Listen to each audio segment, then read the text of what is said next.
again, everybody, and welcome to another financial planning session with the number one guy in Las Vegas and around town, and that's Todd Bauman from Bauman Wealth Advisors. Todd, again, thank you for being here, for putting up with me and trying to teach me all this stuff. And we discussed at the last segment the idea of properly maintaining a trust, making sure your assets are in the trust, what's in it, and it just seems like time just shoots by and we haven't even touched anything. And maybe we scratch the surface, but there's so much more to it. And I'd like to discuss that today if we can. Yeah, no, that'd actually be really good, Dan, because I want to dive deeper into that. We did scratch the surface. And dive all you want. Go ahead and start. Talk about how important it is and exactly what should and should not be in the trust, if anything that should not be. But what do you put in the trust and how do you maintain it, et cetera, et cetera? Yeah, so like what I'm constantly talking about is when we meet with people, they have problems, right? And this is one of the biggest problems that we see is people will either not have their estate planning done at all, and they need to do that, or B, they have a trust, but it's not set up properly. And what I mean by that, Dan, is so a trust is like a folder, right? Mm-hmm. And you want to make sure those assets that go in the trust are in the trust, but a lot of people don't. So they have assets that should be in the trust, but they're not. And so they've kind of got an empty folder here, right? And so very important to make sure that you review everything you have and make sure that it gets transferred into the name of the trust. So the biggest ticket item you want to make sure that's in your trust is your real estate. Oh, right? Your home, right? And so if it's not in the trust, you want to get it in the trust. You do that via a quick claim deed. You would file that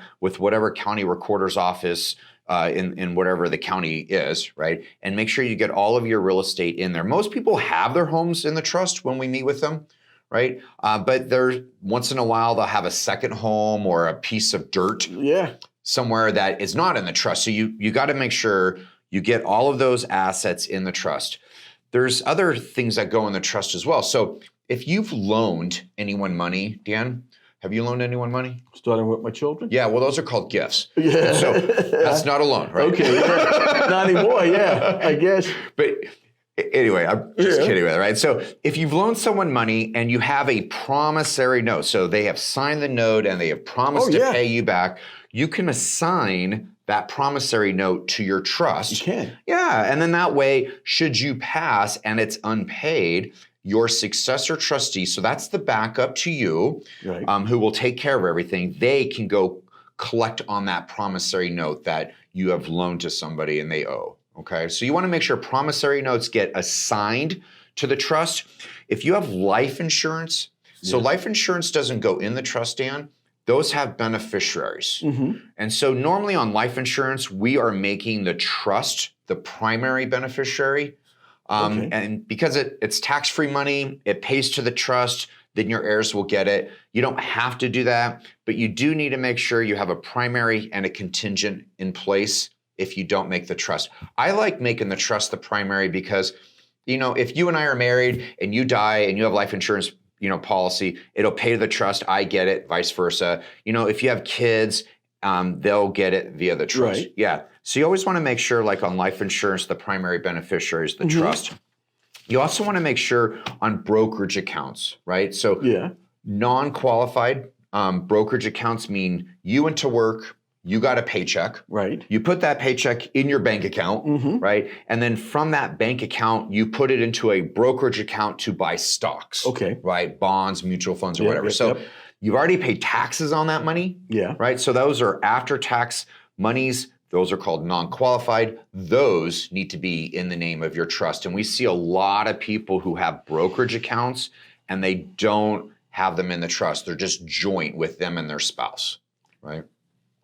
How do you even I guess my question, how do you even get everything under one umbrella so you know where to put it in and what to do and how to go about doing it? Most people say, oh, I forgot about that. Well, yeah, most people, a lot of people don't even know what they have. Yeah, I know. So, or they don't think about it. Oh, yeah, I had that property. Oh, I got that 10 years ago. And and they don't know what to do. And how do you even marshal all that stuff? Well, I mean, it's hard. I literally just had an appointment yesterday. Right. The husband died, and the wife has no clue. Their advisor was at Fidelity, but now they think they're at Schwab. I looked him up. It looks like he's still at Fidelity. They don't have any statements. And so I just basically sent her home and I said, go open up your mail and start saving everything, put it in a folder, come back, and let's try to make heads or tails of all this stuff, you know? And it would seem like the average person, myself included, that I don't know what this means. It's all legalese or it's gobbledygook and it's numbers, but you need someone, I mean, like yourself, like Bauman Wealth Advisors, that can look at it and say, oh, I know what this is. Of course I know what this is. Yeah, I mean, fortunately, ladies and gentlemen, we've been doing this 30 years. We've seen it all pretty much. And so we can take you down this retirement path, look at what you have, properly advise you on how to set up your investments, how to set up your income, estate planning, taxes, all that fun stuff. But, there's a lot to this stuff. Oh, there is a lot. Yeah. More than anybody would even think of. Yeah, and it's not just the brokerage accounts. I mean, Go ahead. We have 6 pages we go through with clients trying to identify everything. I mean, if you have stock certificates at home, like maybe you invested in someone's company, or if you own a business, I just met with a 43-year-old girl. She has 3 LLCs. And LLCs are limited liability corporations, right? And those do not issue stock. Those are member interests, right? And your membership interest should be in the name of your trust. Oh, how about that? Yeah, exactly. And that's usually identified on your operating agreement. And I would probably say 99% of the people we meet with don't have an operating agreement. I would tend to agree.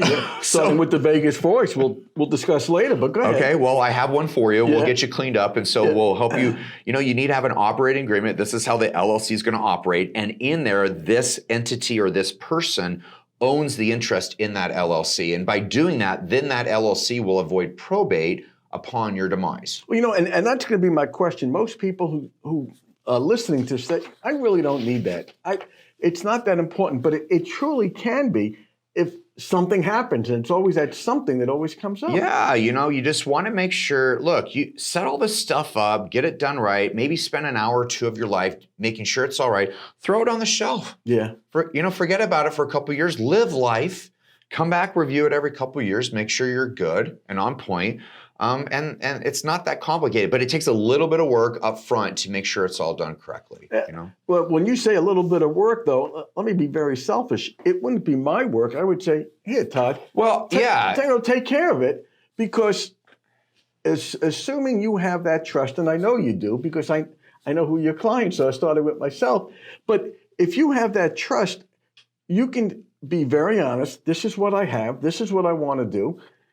How do I go about doing it? Well, I mean, look, my mom raised me right, Dan. She taught me to be a really good person and do well. And I had a mentor who pounded that into me as well. He was a Vietnam veteran. But I'm a fiduciary. And so take all that aside. By law, I have to do what's in your best interest, right? I could be in big trouble. I could lose my license, go to jail, be fined, blah, blah, blah. So, it's really, really important that you deal with a fiduciary like Bauman Wealth Advisors. And we offer complimentary consultations, Dan. We go through all this. I mean, the next thing we're looking for are, do you have bank accounts, CDs? Mm-hmm. Bank accounts can get tricky, guys. If you put your bank account in the trust, they change the account number. So, Dan, if you've got Social Security going into your checking account and you go to the bank to put in the trust and they give you a new account number, now you got to go to the Social Security Administration to change all that. Yeah. So we're recommending PODs, pay on deaths, on the bank accounts to your trust.